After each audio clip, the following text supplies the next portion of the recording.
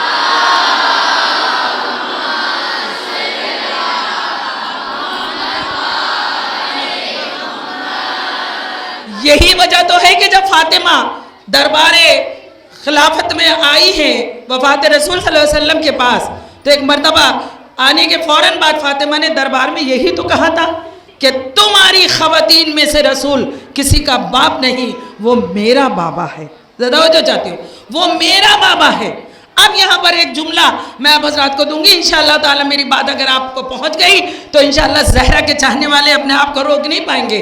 جب جناب فاطمہ زہرا نے کہا کہ وہ کسی کے باپ نہیں بلکہ میرے بابا ہیں, مجمع خاموش تھا. میں کہوں گی اسی وقت مسلمانوں نے کیوں نہیں کہا کہ تم اکیلی بیٹی رسول کی نہیں ہو, رسول کی اور بھی بیٹیاں ہیں, لیکن مجمع خاموش رہا. آپ کی سماعتیں کہاں ہیں؟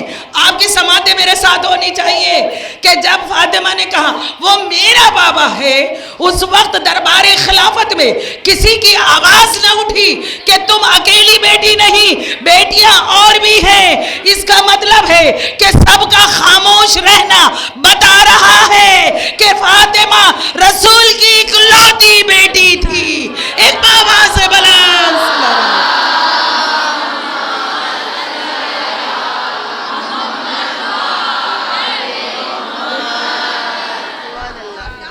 تو چاہنے والوں یہ تاریخ ہے, مسلمانوں میں تاریخ پیش کر رہی ہوں. اگر میں کہیں غلط جملہ بولوں تو میرا عالم اسلام سے کھلا ہوا مذاکرہ آپ مجھ سے کرے. کیوں نہیں آپ نے اعتراض کیا؟ کیوں نہیں اسی وقت فاطمہ کو کہا فاطمہ یہ کیا کہہ رہی ہو, رسول کی تو اور بھی بیٹیاں ہیں. دربار خلافت میں سب کا خاموش رہنا بتا رہا تھا کہ فاطمہ رسول کی اکلوتی بیٹی تھی. زیادہ وجہ چاہوں گی, ہم بغیر دلائل لڑنے کے عادی نہیں ہیں, ہم دلائل کے ساتھ لڑتے ہیں. حاضرین مجلس, فاطمہ چادر کے نیچے آ گئی. شان نزول آیہ تطہیر کی, فاطمہ چادر کے نیچے آ گئی. تاریخ لکھتی ہے, فاطمہ کہتی ہے کہ جب ہم اس وقت, ذرا اب میرے جملوں پر, کہ جب اس وقت کے اہل بیت سب چادر کے نیچے آ گئے. دیکھیے میرا جملہ سنیے گا تبھی انشاءاللہ آپ داد دیں گے کہ جب اس وقت کے اہل بیت, میرے ورڈ سمجھ میں آ رہے ہیں, جب اس وقت کے اہل بیت چادر کے نیچے آ گئے تو میرے بابا نے چادر کے کونوں کو دو طرف سے پکڑا اور پکڑنے کے بعد کہا اے میرے پروردگار یہ ہیں میرے اہل بیت. توجہ چاہوں, جب اس وقت کے اہل بیت چادر کے نیچے. اب یہ عجیب و غریب جملہ ہے. دیکھیں جو لینگویج کے لوگ ہیں, جو لوگ زبان کے آدمی ہیں, وہ اس چیز کا لطف لیں گے. جب اس وقت کے اہل بیت, اس وقت سے مطلب یہ ہے کہ جو اس وقت تھے وہ سب چادر میں تھے, اور جو چادر کے باہر تھے وہ اہل بیت میں شامل نہیں تھے. توجہ چاہوں گی, وہ اہل بیت میں شامل نہیں تھے. اور یہ جملہ کہنے کے بعد اس وقت کے اہل بیت بھی آ گئے اور آنے والے 9 اماموں کی گنجائش بھی چھوڑ دی. یعنی اس وقت کہہ کے 9 اماموں کی گنجائش بھی چھوڑ دی کہ اہل بیت کے لیے یہ چادر ہے. اور جو چادر کے دونوں سروں کو پکڑا اور پکڑنے کے بعد رسول صلی اللہ علیہ وسلم نے کہا اے میرے اللہ یہ ہیں میرے اہل بیت. اب اچھا اور سنیے, آپ نے حدیث قصہ پڑھی. یہ کہنے کے بعد پھر کیا کہا رسول نے؟ کہا پالنے والے ان کا گوشت میرا گوشت, ان کا خون میرا خون. یہ نہیں کہا میرا گوشت ان کا گوشت, میرا خون ان کا خون نہیں, بلکہ رسول کہہ رہے ہیں ان کا گوشت میرا گوشت, ان کا خون میرا خون. اب ذرا تو, اور اس کے بعد کہتے ہیں کہ میں ان سے, یہ مجھ سے ہیں اور میں ان سے ہوں. ہم نے یہ تو دیکھا ہے کہ بچے اپنے بزرگوں سے ہوتے ہیں, ہے نا, بچے اپنے بزرگوں سے ہوتے ہیں, لیکن بزرگ بچوں سے کہ میں ان سے ہوں اور یہ مجھ سے ہیں, یہی نا, یہ مجھ سے ہیں. اس کا مطلب کیا ہے؟ رسول بتانا چاہتے اسلام میں ہوں, دین میں ہوں، مذہب میں ہوں، شریعت میں ہوں، لیکن کربلا کے بعد نقشہ پلٹ جائے گا. کربلا کے بعد دین اسلام کے ساتھ ہوگا، مذہب حسین کے ساتھ ہوگا، اسلام حسین کے ساتھ ہوگا. میرا حسین اگر قربانیاں دے گا تو وہ بھی اسی دین کو بچانے کے لیے دے گا. میرا حسین اگر قربانیاں دے گا تو وہ بھی مذہب کو بچانے کے لیے دے گا. اسی لیے میں نے کہا کہ میں حسین سے ہوں، میں ان سے ہوں. حضرتان مظلوم کربلا، بس میں یہ عرض کرنا چاہوں گی، کہا کہ یہ ہیں میرے اہل بیت. دیکھیں شان نزول، یہ ہیں میرے اہل بیت.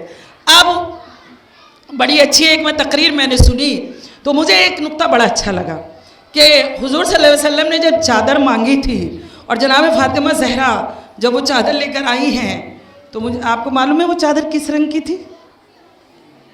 کس رنگ کی چادر تھی؟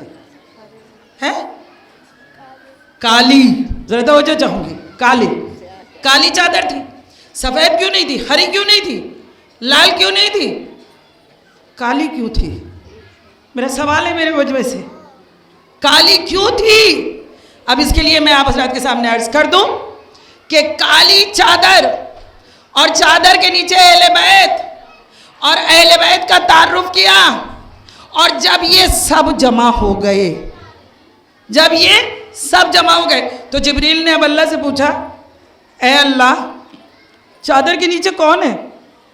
پڑھتے ترجمہ، کہا چادر کے نیچے کون ہے؟ تو ایک مرتبہ آواز آئی، ہم فاطمتو ابوہا و بالوہا و بنوہا. توجہ چاہوں گی، چادر کے نیچے فاطمہ ہے، ان کے باپ ہے، ان کے شوہر ہیں، ان کے بچے ہیں، یعنی مرکز تعارف، سینٹر یعنی فاطمہ کی ذات کو بنا دیا. یہ ہے عظمت فاطمہ. میں کہوں گی کہ رسول بڑے تھے، رسول سے تعارف کرایا ہوتا، لیکن پروردگار عالم نے چادر کے نیچے فاطمہ سے تعارف کر کے بتا دیا کہ فاطمہ وہ ہے. دیکھیں چادر کے نیچے رسالت بھی ہے، چادر کے نیچے امامت بھی ہے، لیکن فاطمہ سے تعارف کر کے بتایا کہ میں ایسی ذات سے تعارف کرا رہا ہوں کہ اگر رسالت کو ضرورت پڑے گی تو بھی فاطمہ کام آئے گی، اور اگر امامت کو ضرورت پڑے گی تو بھی فاطمہ کام آئے گی. ایک باواز سے بلند صلوات.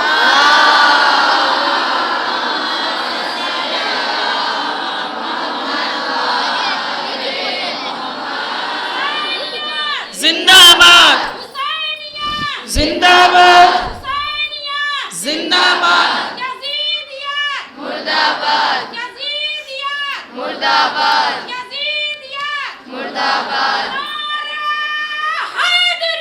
یا علی، یا علی، اللہم صلی علی محمد و آل محمد. دلائی پر والو تاریخی نعرہ رہے گیا آپ حضرات کا، اور میں ہر سال یہی کہتی ہوں کہ ایک سال کے بعد آپ کا یہ پروگرام ہوتا ہے، آپ کا تاریخی نعرہ اس طرح ہونا چاہیے پورا دلائی پور ہل جائے. میرے ساتھ نعرہ لگائیے، نعرہ حیدری، حیدری، حیدری، نعرہ صلوات.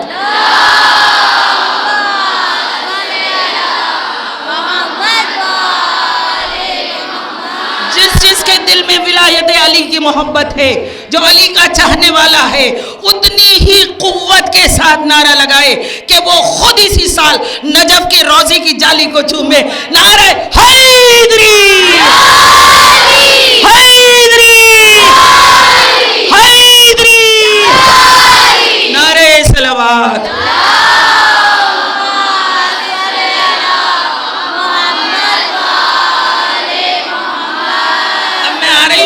میں نے یہ نعرے جو لگوائے نا آپ کے، میں اسی طرف آ رہی ہوں. چادر کا رنگ کالا تھا، توجہ چاہوں گی، چادر کا رنگ کالا تھا. جس میں اہل بیت کا تعارف کرایا گیا اس کا رنگ کالا تھا، نہ سفید، نہ ہرا، نہ لال، نہ اور کوئی رنگ. چادر کا رنگ کالا تھا. کالا کیوں تھا؟ عجیب و غریب ذہن پہ سوال ہوتے ہیں، کالا کیوں تھا؟ بس ایک مرتبہ جب کالا رنگ کا تصور آیا تو خانہ کعبہ کے غلاف کا تصور آ گیا. توجہ چاہوں گی، خانہ کعبہ کے غلاف کالا ہے نا. خانہ کعبہ کو کس نام سے پکارا جاتا ہے؟ بیت اللہ. کیا نام ہے؟ بیت اللہ. بیت اللہ کے معنی کیا ہے؟ اللہ کا گھر. کیا اللہ گھر میں رہتا ہے؟ نہیں. گھر میں آ جائے تو محدود ہو جائے، اس کی ذات محدود نہیں ہو سکتی، وہ گھر میں نہیں رہتا. لیکن اس گھر کو اللہ کے نام سے منسوب کیا گیا، اللہ کا گھر. اب چونکہ ظاہر بات ہے کہ مسجد الحرام عبادت کی تو بہت سی جگہیں مسجدیں ہیں، تو اب کس طریقے سے الگ رکھا جائے کہ مسجد الگ ہے اور بیت اللہ الگ ہے. تو اس کے لیے کیا کیا گیا کہ بیت اللہ پہ کالا غلاف چڑھا دیا گیا تاکہ اور مسجد الحرام الگ ہے اور بیت اللہ الگ ہے. اس کا مطلب ہے کہ کالے رنگ کا غلاف پہچان بن گیا بیت اللہ کی کہ اور مساجد الگ ہیں اور بیت اللہ الگ ہے. تو اللہ نے جب اپنے گھر کو پہچانوایا تو کالے رنگ کے غلاف اڑا کر پہچانوایا، اور جب اہل بیت کو پہچانوایا تو کالی چادر کے نیچے پہچانوایا. ایک بابا سے بلند نعرہ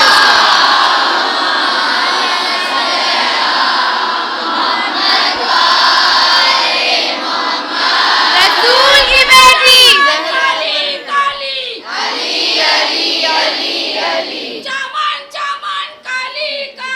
علی علی علی علی ناگر ناگر گالی گالی علی علی علی علی ناگر ناگر گالی گالی علی علی علی علی آقا شوہر علی علی.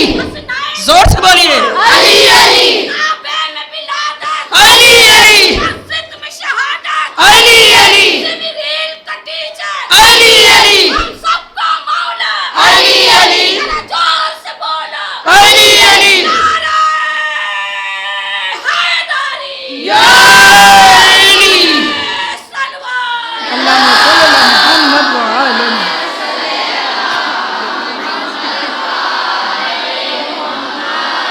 خدا کی قسم نعرے پہ مسکرائیے مت. جب مولا شفاعت کے لیے کھڑے ہوں گے نا تو یہی نعرہ بولنے والے آگے ہوں گے، اور اس وقت ہم شاید افسوس کرتے رہیں گے کاش ہم نے بھی اتنی جوش کے ساتھ نعرہ لگا دیا ہوتا. تو آج یہاں شرمائے ہو، کل وہاں شرماؤ گے. تو ایسا کام ہی نہ کرو کہ وہاں شرمانا پڑے، ہے نا. تو میں یہ عرض کر رہی تھی کہ جب بیت اللہ کا تعارف کرانا ہوا تو کالے غلاف سے کرایا، اور جب اہل بیت کا تعارف کرانا ہوا تو کالی چادر سے کرانا ہوا. تو اب سمجھ لیجئے کہ کالا رنگ کتنا عزیز ہے. اب 2.25 مہینے جو یہ کالے کپڑے پہنتے ہو نا، تو یہ کالا لباس دنیا کو دہلا دیتا ہے کہ شاید کوئی ایسی قوم ہے کہ جو اللہ کے پسندیدہ عمل میں مشغول ہے اور کالا لباس اختیار کیے ہوئے ہے. ایک بابا سے بلند سلام.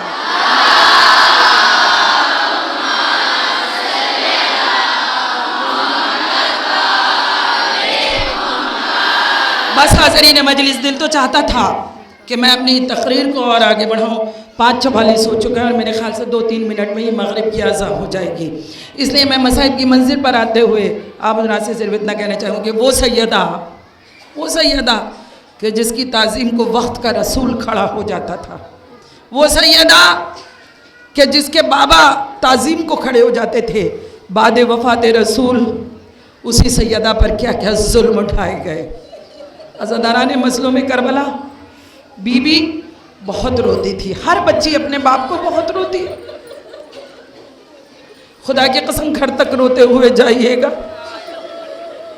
شہزادی اپنے بابا کو بہت روتی تھی. ایک دن مولا لے آئے اور آنے کے بعد کہتے ہیں فاطمہ تم سے مدینے والے بہت ناراض ہیں. کہا بابا میں نے کون سا کام کالی میں نے کون سا کام کر دیا؟ کہا کہ تمہارے رونے سے ناراض ہیں. ایک مرتبہ بی بی کہتی ہیں اے ابو الحسن کیا میرے رونے کی آواز پورے مدینے میں جاتی ہے؟ تو آپ جواب سن کے خدا کی قسم اپنے آنسو روک نہیں پائیں گے. میرے مولا علی نے کہا فاطمہ تمہاری آواز نہیں جاتی، لیکن جب تم روتی ہو پورا مدینہ لرزنے لگتا ہے. اجرکم اللہ. خدا نہ رلائے آپ کو کسی غم میں. شہزادی آنے والے کے پرسوں کو قبول فرمائے. حاضرین مجلس آج کوئی آنکھ ایسی نہ ہو کہ جو شہزادی کے غم میں اشک بار نہ ہو.